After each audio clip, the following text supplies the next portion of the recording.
योगी जी की सरकार में छुट्टा पशु इनके नेताओं की तरह घूम रहे हैं। उस समाज को गाली बकने लगे। अहंकार देखिए, पागल हो चुके हैं अहंकार में। उनसे कह रहा हूं जो मेरे लिए जान देने को तैयार रहते हैं कि आपका वोटिंग परसेंटेज खतौली में सबसे ज्यादा होना चाहिए इस बार। एक शब्द नहीं बोले प्रधानमंत्री, एक शब्द नहीं बोले किसानों की लाशों पे। इतने किसान शहीद हुए, एक शब्द नहीं बोले। वादे किए, खोखले किए, झूठ बोलती है बीजेपी के नेता। ये जीत झूठ पे सत्य की होगी। और मैं अपने लोगों से कह रहा हूं, 2 अप्रैल का दर्द याद है या भूल गए हो? बताओ। आप पे मौका, अगर आप फिर भी भूल जाओ तो हाथरस का दर्द याद रखना। ये षड्यंत्र करेंगे, दंगा फसाद कराएंगे, बांटने का काम करेंगे, तुम नहीं टिकोगे, खरीदने का काम करेंगे, तुम्हारी वोट की बोली लगाएंगे। इनके चमचे आपके बीच में आएंगे। एक तरफ वो चमचे होंगे और एक तरफ आपका संघर्षशील भाई। आपको तय करना है कि खतौली में आप किसके हाथ मजबूत करोगे। कि मैं 5 तारीख में डट के यही रहूंगा मुजफ्फरनगर में। सरकार अगर गुंडागर्दी करेगी तो उनकी लाठियां खाने के लिए, गोलियां खाने के लिए हम लोग यहीं रहेंगे मुजफ्फरनगर में। 2 तारीख में मैं यही रहूंगा, खतौली में आपके बीच आऊंगा। 3 तारीख का जन्मदिन 2 तारीख को मनाएंगे। आप गांव में इंतजाम रखना। मैं कोशिश करूंगा कि सुबह 7 बजे से लेकर और रात के 12 बजे तक हर एक गांव में जाने का प्रयास करूंगा।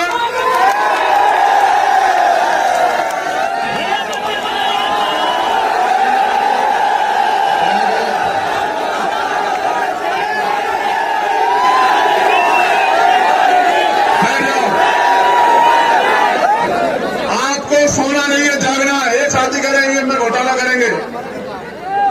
हमारा डंडा और झंडा दोनों बहुत मजबूत है।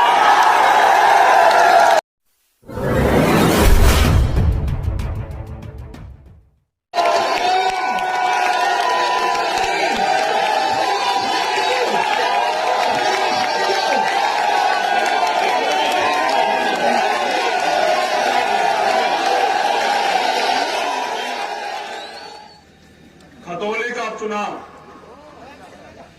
प्रत्याशी जयंत चौधरी जी ने बहुत सोच समझ के दिए। कोई कुछ भी कहता है, आपको एक बात याद रखनी कि गठबंधन का प्रत्याशी हमारा अपना। और जब बात मान सम्मान की हो तो आप लोगों ने कभी मुझे पीठ नहीं दिखाई। आपने हमेशा मेरा मान रखा। मैंने तो मुजफ्फरनगर में भी देखा कि जब जिला पंचायत का चुनाव था, आपने मुझे यहां से 6 सांसद मेंबर जिता के दिए। तो मैं इस बात को भूला नहीं। लेकिन आज मैं आपसे कुछ और कहने आया। देश में हालात बड़े खराब, नौजवान परेशान। पहले तो भर्ती नहीं आती, भर्ती आती है तो पेपर लीक हो जाता। उसके बाद जो थोड़ा बहुत आगे बढ़ने के लिए दलित पिछड़ों का आरक्षण मिला है, उसमें घोटाले हो जाते। आपने 69,000 शिक्षक भर्ती में और दरोगा भर्ती में देखा कि किस तरह से सरकार जो अहंकार में चूर है, जो अहंकार में इतनी खो चुकी है कि उनको ये भी याद नहीं कि वो नौजवानों के भविष्य को बर्बाद करने में लगे। किस तरह से गरीब माँ बाप, किसान कमेरे लोग अपने बच्चों को पढ़ा लिखा के उम्मीद लगाए बैठे उनको नौकरी मिलेगी। ये पहली ऐसी सरकार है केंद्र में और स्टेट में जिनके राज में नौजवान आत्महत्या करने को मजबूर है। जितना सरकारी सिस्टम है सबको बेच रही है सरकार। अब अमीर लोग तो फिर भी थोड़ा बहुत सर्वाइव कर जाएंगे, लेकिन जब मैं गरीबों की तरफ देखता हूं तो एहसास होता है कि गरीबों की तो जेब खाली है। उनमें तो महंगाई का और जोर सरकार डाल रही, चाहे पेट्रोल डीजल के दाम, चाहे खाद्य पदार्थों के दाम, चाहे गैस के दाम हो। और सवाल आप इनसे कर नहीं सकते। अगर आप सवाल करोगे सरकारी मशीनरी का दुरुपयोग करके अगर आदमी पैसे वाला ताकतवर हो तो सीबीआई ईडी इनकम टैक्स लगा देते हैं, और अगर आदमी क्रांतिकारी संघर्षशील हो तो ये झूठे मुकदमे लगा देते हैं। इतना अन्यायपूर्ण शासन क्या तो अंग्रेजों का था या फिर इस सरकार का। मैं आज संविधान दिवस पर अपने महापुरुषों को भी याद करता हूं कि किस सपने को सजाया था बाबा साहब अम्बेडकर ने, सर छोटू राम ने, सरदार वल्लभ भाई पटेल ने। देश बनाया, दिल जोड़े, उनके सपने को पंख दिए चौधरी चरण सिंह जी ने। अगर आज थोड़ी बहुत जमीन गरीब कमजोर वर्गों तक पहुंची है तो इसका सबसे बड़ा श्रेय जाता है चौधरी चरण सिंह जी को। मैं जब सरकार के क्रियाकलाप देखता हूं कि एक दिन पहले कोई अधिकारी रिटायर होता है और आप उनको चुनाव आयुक्त बना देते हैं, तो एहसास होता है कि जो आदमी सरकार ने रिटायर कर दिया उसको सरकार दोबारा से अगर बनाएगी तो अपने फायदे के लिए बनाएगी। आज जो है हालात बने, कहीं ना कहीं इसके जिम्मेदार हम खुद भी हैं, क्योंकि चुनाव के समय ये हमें बांटने का काम करते हैं और हम बढ़ जाते हैं। इनके इस सरकार के पास तो एक भी एजेंडा नहीं है, किसी के लिए भी नहीं, ना किसानों के लिए, ना मजदूरों के लिए, ना महिलाओं के लिए।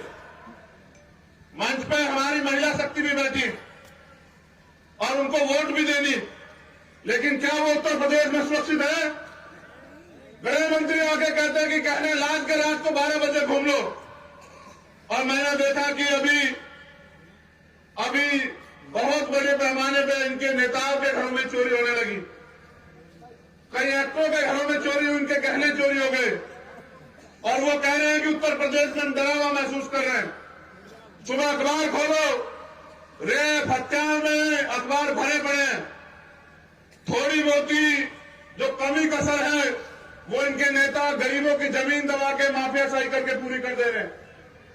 यहां बड़े पैमाने पर किसान उपस्थित है, कहते हैं जी देश का किसान खुशहाल नहीं होता और देश खुशहाल नहीं होता। और किसानों के क्या हाल है आप बेहतर जानते हैं। पहले तो प्राकृतिक मार है, कभी ओला पड़ जाता है, कभी गैर टाइम बारिश आ जाती है, कभी सूखा पड़ जाता है, कभी बिजली नहीं है। फिर उसके बाद योगी जी की सरकार में छुट्टा पशु इनके नेताओं की तरह घूम रहे हैं। अगर आप तार वार करोगे तो मुकदमा, अगर आप उनको रोकोगे तो मुकदमा, किसान पराली जला देगा तो मुकदमा, लेकिन अगर किसान मुआवजा मांगे फसल का तो 2, 4, 10 रुपए दिखाकर उसका मजाक उड़ाते। ये सरकार है। सरकार सबकी होती है, सरकार ना एक जाति की होती, ना एक धर्म की होती। और मैंने तो सीखा मान्यवर काशीराम साहब से कि जब तक आप सवाल नहीं करोगे सरकार को अकल नहीं आएगी। अगर आपको सरकार से सवाल करना है तो लोकतंत्र में क्योंकि वो नहीं सुनते, चुनाव एक ऐसा समय होता है कि आप वोट की चोट से साबित करो कि आपके अंदर कितना दर्द।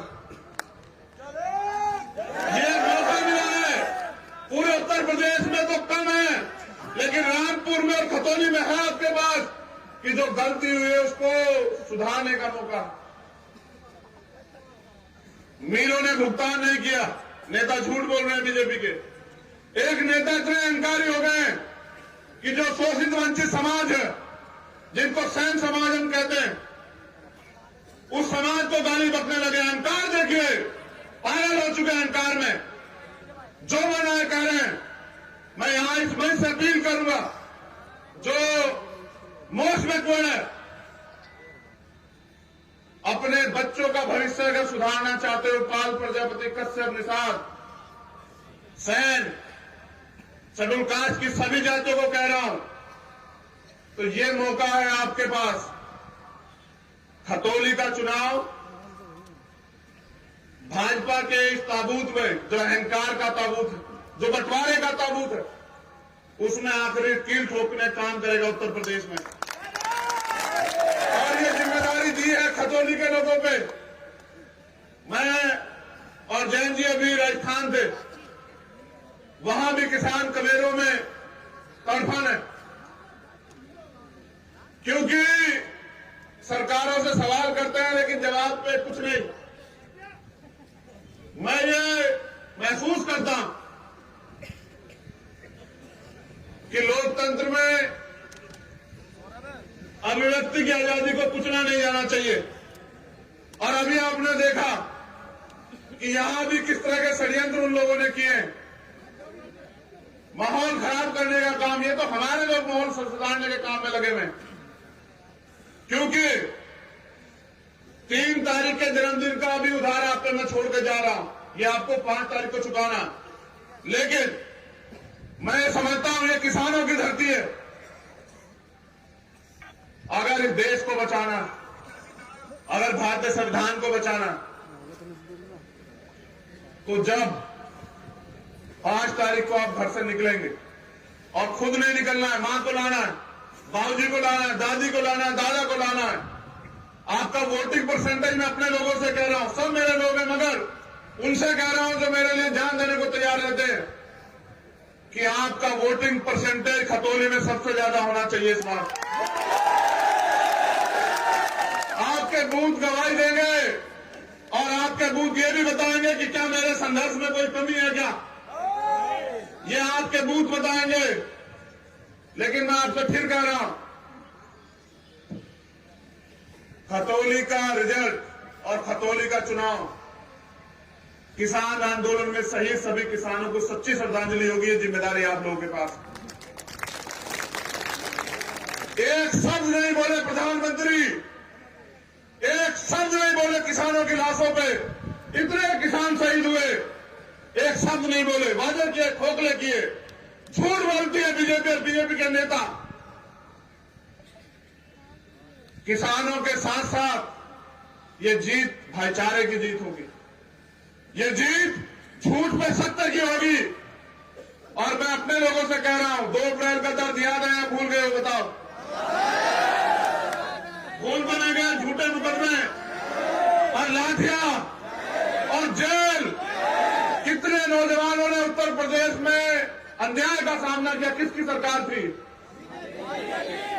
आप पे मौका है, अगर आप फिर भी भूल जाओ तो हाथरस का दर्द याद रखना। ये षड्यंत्र करेंगे, दंगा फसाद कराएंगे, बांटने का काम करेंगे, तुम नहीं डिगोगे, खरीदने का काम करेंगे, तुम्हारी वोट की बोली लगाएंगे। इनके चमचे आपके बीच में आएंगे, एक तरफ वो चमचे होंगे और एक तरफ आपका संघर्षशील भाई। आपको तय करना है कि खतौली में आप किसके हाथ मजबूत करोगे। ये पूरा दम लगाएंगे, आप टिके रहना और घबराना मत। बुलडोजर इनका धर्म और जाति मजहब देख के चलता है, इनका बुलडोजर गरीबों पर चलता है, इनका बुलडोजर मजलूमों पर चलता है। मैं अपने और भाइयों से भी कह रहा हूं कि मैं 5 तारीख में डट के यही रहूंगा मुजफ्फरनगर में। सरकार अगर गुंडागर्दी करेगी तो उनकी लाठियां खाने के लिए, गोलियां खाने के लिए हम लोग यहीं रहेंगे मुजफ्फरनगर में। ये खतौली का चुनाव नहीं, हमारे सम्मान का चुनाव। और मैंने जैन जी से वादा किया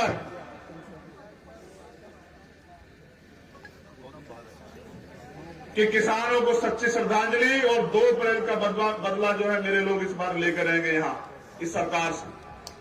और हाथरस में जो आपने संघर्ष करके जो लाठियां खाई थी दलित समाज के लिए, वो दलित समाज भूला नहीं है अभी। बिल्कुल याद है कि आपने जो लाठियां खाई, मेरे कार्यकर्ताओं सब सिर्फ सम्मान के भूखे। मैं जितनी अपने कार्यकर्ता साथियों की तारीफ करूं, मैं किसी के कार्यकर्ता को गलत नहीं कह रहा हूं, कमजोर नहीं कह रहा हूं। मैं इसलिए उसका हौसला इसलिए बढ़ाना चाहता हूं क्योंकि मैंने उनको संघर्ष करते देखा। आज उनको उम्मीद है कि उनका प्रत्याशी जीतेगा, इसलिए वो इतनी बड़ी संख्या में आए। मैं उनकी उम्मीद की दाद देता हूं। बस मैं एक उम्मीद आपसे और करता हूं,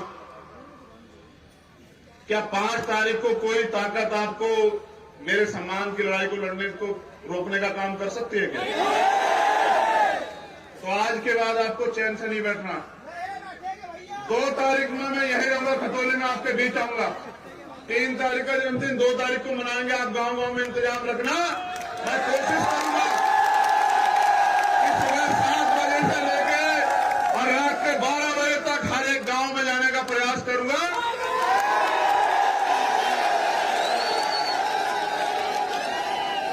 बस पूरी उम्मीद के साथ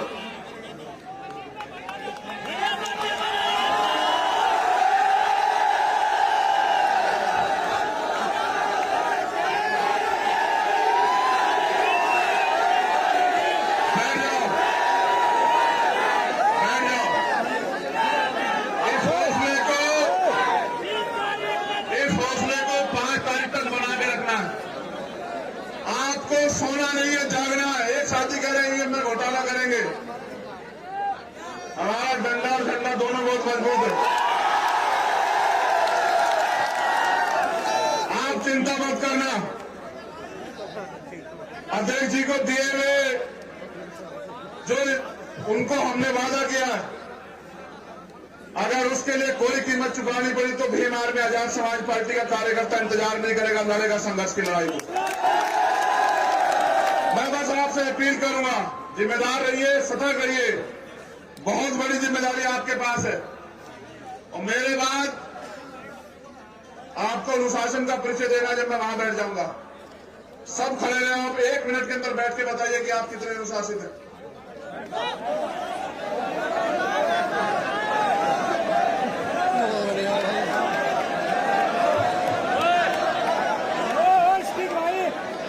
पूरी होने वाली 1 मिनट। 5 तारीख के दिन नलके के चुनाव चिन्ह पे हमारे प्रत्याशी भाई मदन भैया का हाथ मजबूत करके राष्ट्रीय लोकदल आजाद समाज पार्टी समाजवादी के इस गठबंधन को वोट देके ताकत देना और एक नई लकीर खींच देना कि अब उत्तर प्रदेश में भारतीय जनता पार्टी का समय जाने वाला है और इस नए गठबंधन का समय आने वाला है। बहुत बहुत धन्यवाद।